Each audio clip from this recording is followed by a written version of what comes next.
राय पुरानी हरियाणा के राजन शर्मा ने किया नाम रोशन। एनपीसी मिस्टर हरियाणा में शानदार किया प्रदर्शन। पेश है पंचकुला से विशाल मल्होत्रा के साथ हमारी सहयोगी करुणा मित्तर की रिपोर्ट। नमस्कार, मैं हूं करुणा मित्तल और आप देख रहे हैं चैनल 18 भारत। आज हमारे साथ है राजन कुमार जो राय पुरानी से है और जिन्होंने अभी हाल ही में कुरुक्षेत्र में जो एनपीसी प्रतियोगिता इसमें सेकंड और थर्ड प्राइज प्राप्त किया है। आइए इनसे बात करते हैं कि ये रुतबा जो रुझान है इनका किस तरह से हुआ और कैसे कितनी मेहनत इन्होंने की जो आज इस मुकाम पे पहुंचे हैं। तो सबसे राजन जी, आपका स्वागत है हमारे चैनल में। तो राजन जी, जैसे कि अभी आपने हाल ही में कुरुक्षेत्र में हुई प्रतियोगिता में सेकंड और थर्ड प्राइज प्राप्त किया, तो बताइए कि कैसे आपने इसके लिए मेहनत करी और कैसे इस लेवल तक पहुंचे आप। मैम, मेरे को ये फील्ड में 7 से 8 साल हो चुके हैं और फिटनेस में मैं पिछले 10 सालों से हूँ। जो ये मेरी कंपटीशन की तैयारी थी ये 1 महीने की थी। वैसे तो इसमें मैंने 6 घंटा दिन में वर्कआउट किया और बॉइल्ड फूड खाया और 10 से 11 लीटर पानी पिया और बहुत ज़्यादा हार्ड वर्क किया मैंने इसको पाने के लिए। मेरी तबीयत भी बीच में ख़राब हो गई थी, लेकिन मैंने फिर भी ठाना कि मेरे को करके ही दिखाना है इस बार। और मैं आप जैसे देख सकते हैं कि मैं सेकंड और थर्ड में प्राइज जीत चुका हूँ जी। ये तो बात हुई राजन जी अभी आपके हाल ही की प्रतियोगिता हाँ की। जी। सबसे पहले आपके अंदर कहाँ से आपके अंदर भावना है कि मैंने इस लाइन में जाना है, क्योंकि आपको पता है कि ये जो खेल प्रतियोगिता जो है काफी कम लोगों में अभी है इसके लिए। हाँ जी मैम, वैसे मैं स्टार्टिंग से ही स्पोर्ट्स में था। जब मैं स्कूल टाइम में था और स्कूल में मैं एथलेटिक्स में बहुत अच्छा था और क्रिकेट में बहुत अच्छा था, लेकिन मेरे को वहाँ पे वो ग्रोथ देखने के लिए नहीं मिल रही थी और मैं बीमार भी बहुत रहता जब मैं क्रिकेट वगैरह में था।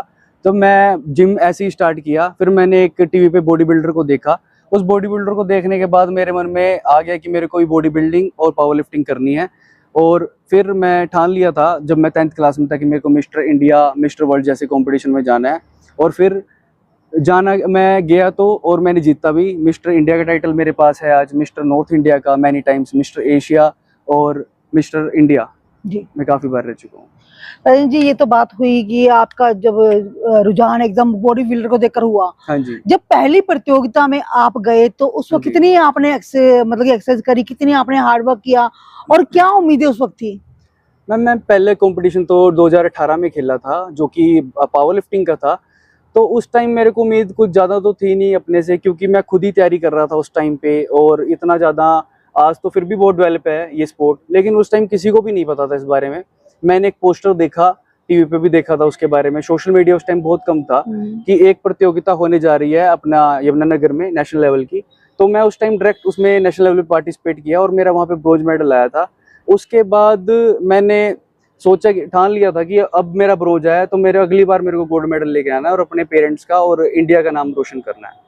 कितने घंटे आपने नेक्स्ट कंपटीशन के लिए आपने अपनी तैयारी की है और किस लेवल तक आपने तैयारी की है और उस वक्त मन में क्या था जब ब्रॉन्ज के बाद मैंने गोल्ड लेके आना है, तो कितना जुनून था आपका उसको लेकर। मैम, जुनून तो नेक्स्ट लेवल जुनून था और 4 से 5 घंटा सुबह शाम में वर्कआउट करता रहता था। उस टाइम नॉलेज तो ज़्यादा थी नहीं, बस एक्सरसाइज करता रहता था और दिन भर एक्सरसाइज कर रहा हूँ। डाइट जो मिल रही है, कहीं दूध मिल रहा है, दूध पिया, घी खा रहा हूँ, तो ये सब था उस टाइम।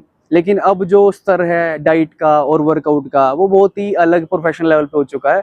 और मैं हेल्थ कोच भी हूँ और खुद को ट्रेन करता हूँ, अच्छे लेवल पे ट्रेन करता हूँ और मैं कोचिंग भी देता हूँ स्टूडेंट्स को। मेरे खुद के स्टूडेंट जो है नेशनल और स्टेट लेवल पे गोल्ड मेडल ला चुके हैं। और 3 से 4 घंटा मैं रोज अभी भी वर्कआउट करता हूँ और अच्छी डाइट फॉलो करता हूँ। बाहर का खाना, फ्राइड फूड वगैरह, शुगर फूड से मैं दूर रहता हूँ और दूर रहने की सलाह भी देता हूँ जी। राजन जी, ये तो बात हुई आपकी जब आपका सेकंड वो था। जब अगर हम बात करें कि किसी भी मुकाम पे पहुंचने के लिए हमें घर वालों का, पड़ोसियों का, दोस्तों का साथ की बहुत जरूरत होती है, तो इस मामले में थोड़ा बताइए कि आपका कैसा रहा। देखो मैम, शुरू से तो मेरे को इतना सहयोग था नहीं। जब मैंने करा पेरेंट्स मना करते थे, जैसे अभी भी करते हैं कि जिम में जाने से हाइट रुक जाती है, अन्य अन्य प्रकार के डाउट्स होते हैं पेरेंट्स को। प्रोटीन नहीं लेना चाहिए, ये किडनी खराब, ये ऐसा वैसा, मतलब काफ़ी डाउट्स हैं, काफ़ी मिथ्स हैं इस चीज़ को लेके। मैं उस टाइम मेरे साथ भी ऐसा था, लेकिन फिर भी मैंने ठान लिया था कि बेशक अभी मेरे पास सोर्स नहीं है, बट फिर भी मेरे को इस गेम में करना है। फिर उसके बाद जब पेरेंट्स ने देखा कि इसमें वाकई बहुत ज़्यादा जुनून है, इस चीज़ को लेके काफ़ी जुनून है, तो उन्होंने भी अब सामने आए और मेरे को सपोर्ट किया और उनकी वजह से आज मैं आपके सामने हूँ। जी। राजन जी, कभी ऐसा मुकाम भी आया होगा कि आपको लगा होगा कि बैकअप होया था कई बार कि नहीं मैं इस वक्त नहीं कर पा रहा हूँ, या बाय हेल्थ भी कह सकते हैं, या बाय जुनून में या उत्साह में कमी होती है तो हमें लगता है नहीं मैंने नहीं करना है, मैं कुछ और देखूंगा। ऐसा कोई समय आया आपके इसमें? मैम, समय तो जैसे एक दो बार मेरे को ऐसा लगा कि यार अब नहीं हो पाएगा, क्योंकि ये गेम जो है मेंटली भी बहुत ज़्यादा टॉर्चर करती है। जैसे आपको बॉइल्ड फूड खाना पड़ता है, पानी भी इसमें छोड़ना पड़ता है, नमक भी, बेस्वाद चीज़ें खानी पड़ती हैं। तो हर जो जिसका माइंड ज़्यादा स्टेबल नहीं है उससे तो ये गेम हो भी नहीं पाएगी। लेकिन मेरे साथ भी ऐसा कई बार गड़बड़ हो चुके बीच में एक दो बार, जहाँ मेरे को लगा कि भाई अब नहीं हो पाएगा, मेरे को कोई और फील्ड देखनी पड़ेगी। क्योंकि गवर्नमेंट का भी, जैसे कि मैंने पहले भी बता चुका हूँ मैं, गवर्नमेंट का इसमें योगदान जो सहयोग नहीं रहता है।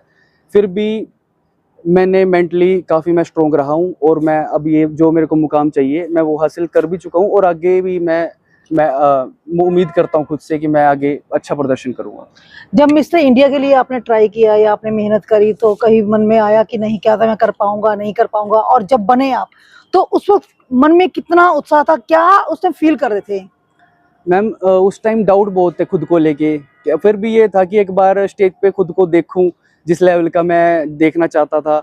लेकिन जब मैं स्टेज पे गया तो वहाँ पे मेरा अलग ही एक मोटिवेशन थी कि नहीं भैया अब स्टेज पे आ गया हूँ, इतनी मेहनत की है और इसको जीत के ही दिखाना है। पेरेंट्स को गर्व होना चाहिए मेरे ऊपर, और देश को भी गर्व होना चाहिए। तो ये मेरे मेंटेलिटी थी, और मैं इसको अचीव कर लिया है। कितने मेडल अब तक जीते आपने, और आगे क्या आने वाले समय में क्या आपका मैम फ्यूचर देखो, है? ये मेरे को एग्जैक्टली याद नहीं है, लेकिन 100 से ज़्यादा मेडल इसमें शामिल है। इंटरनेशनल, नेशनल, स्टेट लेवल के इसमें मेडल शामिल है।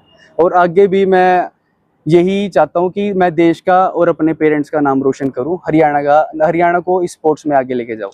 जैसे कि आपने अभी कहा कि सरकार की इस तरह ज्यादा मदद नहीं मिलती है या इस हाँ तरह जी। रुझान नहीं है, तो आपका क्या कहना है आने वाले युवाओं के लिए और सरकार के लिए?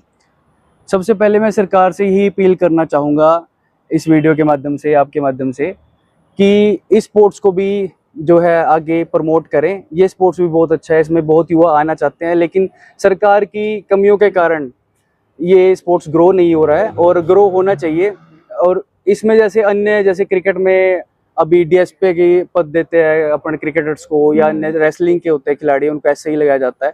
इसमें भी गवर्नमेंट को आगे सहयोग करना चाहिए। मेरे जैसे खिलाड़ियों को, जैसे अन्य खिलाड़ी मेरे जैसे मैं भी हूँ, इनको जॉब देनी चाहिए, कोई राशि देनी चाहिए जिससे उनको हेल्प मिले और अपना देश और प्रदेश का नाम रोशन करें। अक्सर देखा गया कुछ लोग अपनी जो बॉडी है वो क्या हम प्रोटीन से बनाते हैं, तो कहीं ना कहीं वो नुकसान भी करता है बॉडी के लिए, तो क्या कहना है आपका इस पे? मैम देखो, हर चीज़ की है लिमिट होती है। आप चाहे कोई मेडिसिन ले रहे हो और चाहे आप प्रोटीन खा रहे हो, लिमिट होती है। अगर आप लिमिट से कोई भी चीज़ बाहर करोगे, एक्स्ट्रा करोगे, तो वो साइड इफेक्ट्स तो देखो हैं। अगर आप अच्छी गाइडेंस में इस चीज़ को करोगे तो कोई साइड इफेक्ट देखने को नहीं मिले हैं। अब मेरे को भी कोई साइड इफेक्ट, अभी तो 10 साल हो गया मेरे को, कोई साइड इफेक्ट नहीं है, और आने वाले टाइम में भी नहीं होगा, क्योंकि अपना ध्यान मैं बहुत अच्छे से रखता हूँ। एक स्पोर्ट्स पर्सन अपना ध्यान बहुत अच्छे से रखता है, जी, कैरी करता है खुद को। मेरा बस आखिरी प्रश्न ये है कि युवाओं के लिए जो इस तरफ जिनका रुझान है अभी हल्का है, जिनमें अभी भी to be not to be वाली अगर बात करें चल रही है, या कहीं ना कहीं मन में भ्रम है जैसे आपको भी हुआ था, और युवा जो नशे से दूर रहना चाहते हैं या नशे में डूबे हुए हैं, मोबाइल डूबे, उनके लिए क्या मैसेज देना चाहेंगे आप? मैसेज तो यही है मेरा कि मोबाइल और नशा तो आपकी ज़िंदगी को ख़राब कर देगा।